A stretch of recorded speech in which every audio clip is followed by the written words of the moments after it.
Hello everybody, నేను Sujani. Welcome to my channel salt and Sujani, my daily cooking blog. ఇవాళ ఎంతో ఈజీగా అయిపోయే tasty and healthy 1 pot meal అండి.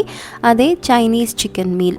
చాలా యమ్మీగా ఉంటుంది అండ్ చాలా తొందరగా అయిపోతుంది. ఒక ఐడియల్ లంచ్ బాక్స్ రెసిపీ, తప్పకుండా ట్రై చేయండి. దానికోసం కుక్కర్లో ఒక 2 టీ స్పూన్స్ అంతా సన్ఫ్లవర్ ఆయిల్ తీసుకుంటున్నాను. అలాగే 1 టేబుల్ స్పూను సన్నగా చాప్ చేసుకున్న జింజర్ గార్లిక్ వేసుకొని అది చక్కగా బ్రౌన్ అయ్యే వరకు వేయించుకోవాలి.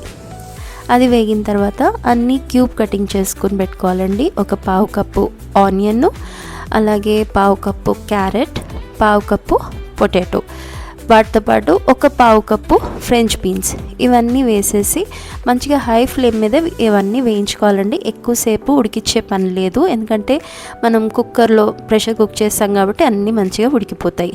సో ఇవి వేసిన తర్వాత ఒక 140 grams అంతా బోన్లెస్ చికెన్ పీసెస్ అండి, ఇవి చిన్న చిన్న షేవింగ్స్, చికెన్ షేవింగ్స్, అది కూడా వేసి ఒక్కసారి హై ఫ్లేమ్లోనే మంచిగా కలుపుకుందాము.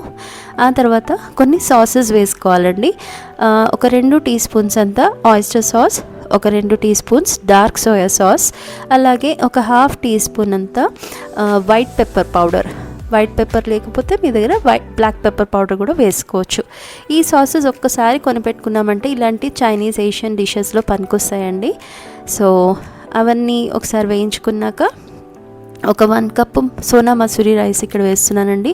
ఆల్రెడీ కడిగి 1/2 hour నానబెట్టుకున్నవి. స్టిక్కీ రైస్ వేసుకుంటే ఇంకా బాగుంటుంది, బట్ అది రెగ్యులర్గా మనం వాడం కదా.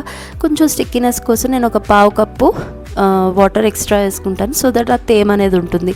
సో 1 కప్పు రైస్కి నేను ఇక్కడ 2 cups వాటర్ వేసుకున్నానండి, ప్లస్ ఇంకొక పావు కప్పు వేసుకున్నాను కొంచెం స్టిక్కీ టెక్స్చర్ రావడానికి. అలాగే దీంట్లో ఒక 4 table spoons chicken stock powder వేసుకున్నానండి. ఇది కూడా ఆన్లైన్ మీకు ఈజీగా దొరికేస్తుంది. సో ఇది లేకపోతే మీ దగ్గర మీరు అజినోమోటో కానీ అరోమాటిక్ పౌడర్ కానీ ఏదైనా వేసుకోవచ్చు. ఓకే, లాస్ట్లో సాల్ట్ చెక్ చేసుకుని కావాల్సినంత వేసుకోండి, ఎందుకంటే సాసెస్లో కానీ ఈ చికెన్ స్టాక్ పౌడర్లో కానీ అన్నిట్లో కూడా సాల్ట్ ఉంటుంది. సో సాల్ట్ జాగ్రత్త.